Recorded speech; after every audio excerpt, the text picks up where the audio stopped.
Guys, so these are just a few examples of ways in which we can strengthen up ankles using specialized equipment, and then the odd example of how you can actually do it at home without any fancy techniques, just you and gravity or a small band. And those are easily accessible. You can get them at Sportsman's Warehouse or Mr. Price, but if you are battling to find a band, we have them here in the studio.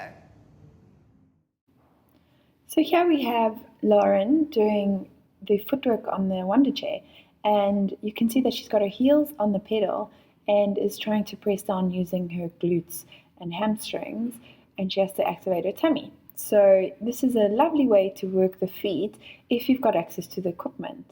She moves on to weight bearing on her toes, and you can see she's got plantar flexion in the ankles, and this will help her to realize where neutral is in the ankle joint while simultaneously trying to work the legs. And that's part of everyday life. That's in every step we take. We need to know where our ankles are relative to the rest of the body. So it's very proprioceptive to be able to do this exercise in front of a mirror and truly see what's happening. Are you twisting in? Are you twisting out?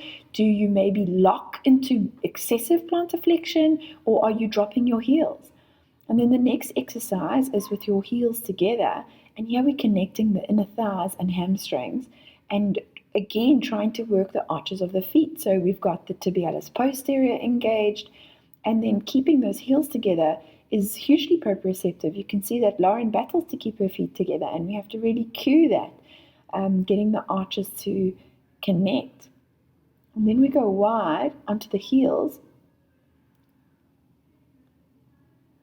And the dorsiflexion here is important. So keeping your ball of your foot lifted. So it's not just about the toes. It's about actively engaging that front of the shin, the tibialis anterior, and being aware of laziness in that position. Moving on to the balls of your feet. Again, you've got the arches engaged. Here we can see is one heel higher than the other. Maybe you're going into excessive plantar flexion. You can see there on Lauren's right, she kind of over-arches. On the right, locking into the joint. So it's not actually strong, it's just fixed.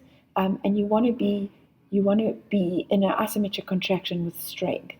Here we're working the calves, so isolating the soleus because the knee's bent, the right knee's bent, and also stretching that left heel and Achilles and calf into the ground. It's a lovely exercise to do with clients or on yourself if you're trying to rehab an ankle injury.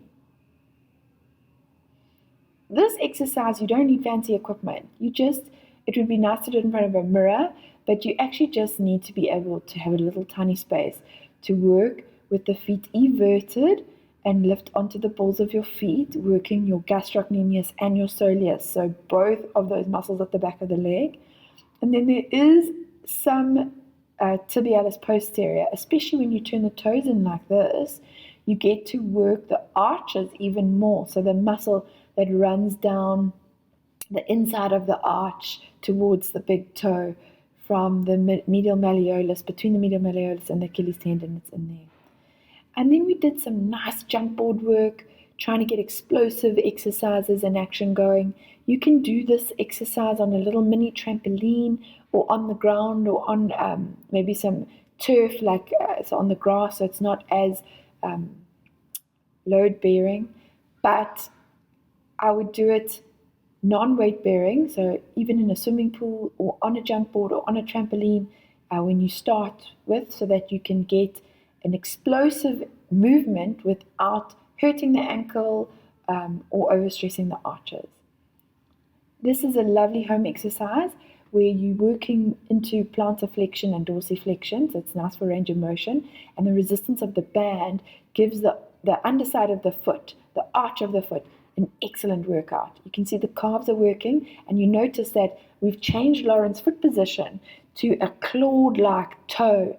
So she's now having to really work the transverse arch, which goes along the toes, and then we're swapping back to actually working the whole foot and feeling how that arch curls and brings the toe in, which is slightly different to that claw foot, which we're doing again now. So you can see the claw foot and she's really working that transverse arch. I love it. I love that exercise, and it's important that everybody learns how to do that one properly.